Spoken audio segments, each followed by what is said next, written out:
Hello प्यारे बच्चों, जय हिंद। तो इस वीडियो में बात करने वाले हैं कि एनडीए का सिलेबस क्या होता है। प्योर हिंदी में पूरी बात करूंगा, ठीक है, कि क्या सिलेबस होता है, क्या क्या चीजें पूछी जाती हैं। तो अगर मैं एनडीए की बात करता हूं, जैसे कि आपको एग्जाम पैटर्न पता है, अगर रिटर्न की बात करते हैं तो रिटर्न में आपके दो पेपर होते हैं भाई। एक मैथमेटिक्स का होता है और दूसरा पेपर आपका जीएटी का होता है। मैथमेटिक्स में आपसे कंप्लीट पूरा मैथ्स पूछा जाता है, जो क्लास 11th एंड 12th से पूछा जाता है। यहां पर आपसे 120 क्वेश्चंस पूछे जाते हैं और हर एक क्वेश्चन 2.5 मार्क्स का होता है। तो ऐसे करके पूरा 300 मार्क्स का आपका मैथ्स का पेपर होता है। वहीं पर जीएटी में आपसे English, physics, chemistry, biology, history, geography, economics, political, overall current affair सब कुछ पूछा जाता है, जो कि आपका 150 क्वेश्चंस इसमें पूछे जाते हैं। हर एक क्वेश्चन 4 मार्क्स का होता है, यानी कि 600 मार्क्स का पूरा पेपर आपका होता है।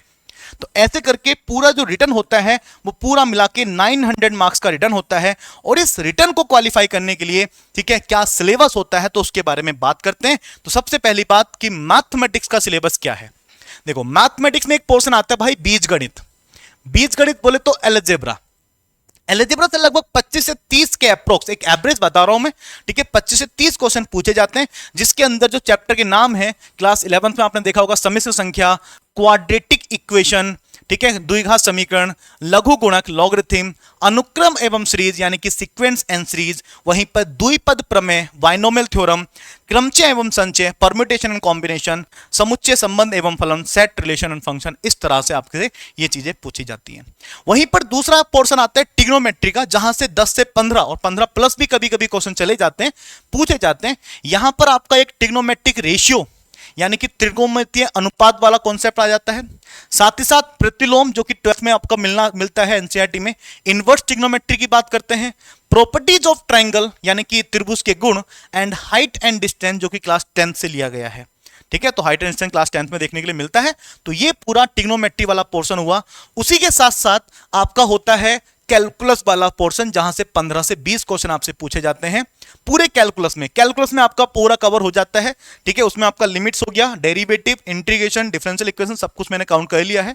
वहीं पर एक इंपॉर्टेंट चैप्टर होता है मैट्रिक्स, ठीक है ना, आव्यूह एवं सारणिक, जो कि क्लास 12 से लिया गया है। मैट्रिक्स एवं डिटर्मिनेंट, जहां से 8 से 10 क्वेश्चन बनते हैं, बहुत अच्छा चैप्टर होता है। वहीं पर 2D की बात करें तो 2D में आपसे 6 से 8 क्वेश्चन पूछे जाते हैं। 2D में आपका कोनिक सेक्शन भी काउंट कर लिया गया है, सर्कल भी, स्ट्रेट लाइन भी, ठीक है। तो यहां से आपसे 6 से 8 क्वेश्चन पूछे जाते हैं। वहीं पर 3D की बात करते हैं तो 3D यानी कि 3D ज्योमेट्री की बात करते हैं तो यहां पर 5 से 7 क्वेश्चन आपसे पूछे जाते हैं। सदिश यानी कि वेक्टर से 5 से 7 क्वेश्चन पूछे जाते हैं। वहीं पर सांख्यिकी की अगर बात करते हैं, स्टैटिस्टिक्स, तो 8 से 10 क्वेश्चन, और प्रायिकता की बात करते हैं तो 5 से 8 क्वेश्चन, कभी कभी 10 तक भी पहुंच जाते हैं। तो ये पूरा मैथ्स का सिलेबस तो जो मैंने डिस्कस किया। तो मैथ्स के बाद हम सीधा बढ़ते हैं कि जीएटी का सिलेबस क्या होता है। भाई जीएटी में 2 पोर्शन आप डिवाइड कर सकते हैं। एक आपका होता है इंग्लिश वाला। इंग्लिश में आपसे 50 क्वेश्चन पूछे जाते हैं, हर एक क्वेश्चन 4 मार्क्स का होता है, यानी कि 200 मार्क्स की अकेली इंग्लिश होती है, जिसका पैटर्न लगातार बदलता जा रहा है, हमेशा बदलता रहता है। स्पोर्टिंग एरर्स, कॉम्प्रहेंशन, ठीक है, selecting words, synonyms, antonyms, sentence improvements and ordering of the word in a sentence, ठीक है, इस तरह की चीजें, ठीक है, तो आपसे पूछी जाती हैं। बाकी अगर सिलेबस को अच्छे से समझना है तो आप इनकी ऑफिशियल वेबसाइट पे जाके, यूपीएससी कि ऑफिशियल वेबसाइट पे जाके आप पेपर डाउनलोड कर सकते हैं और वहां पर देख सकते हैं किस तरह से क्वेश्चंस पूछे जाते हैं, क्या इनका पैटर्न होता है।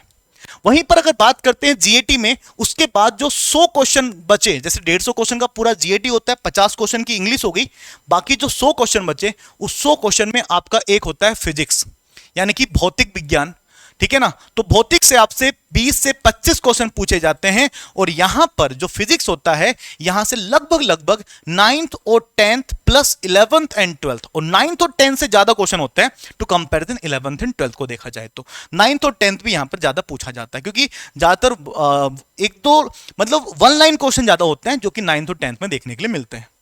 वहीं पर केमिस्ट्री की बात करें तो अप्रोक्सीमेट 15 से 20 क्वेश्चन पूछे जाते हैं।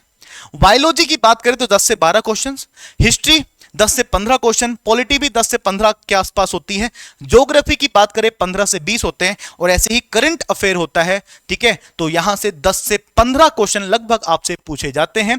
ठीक है, तो ये पूरा का पूरा जो मैथमेटिक्स एंड जीएटी का सिलेबस था, तो ये आपका सिलेबस था। ठीक है, उम्मीद करता हूं आप सबको समझ में आया होगा। अगर अभी भी कोई भी किसी भी तरह का आपका डाउट्स है तो कमेंट्स बॉक्स में डाउट लिखना ना भूलें, कि अगर कोई भी डाउट है तो प्लीज उसको पूछिएगा। मैं कोशिश करूंगा कि जल्दी से जल्दी आपका रिप्लाई करें, एंड चैनल को सब्सक्राइब करिएगा। थैंक यू, जय Hind, Vande Mataram, love you to all.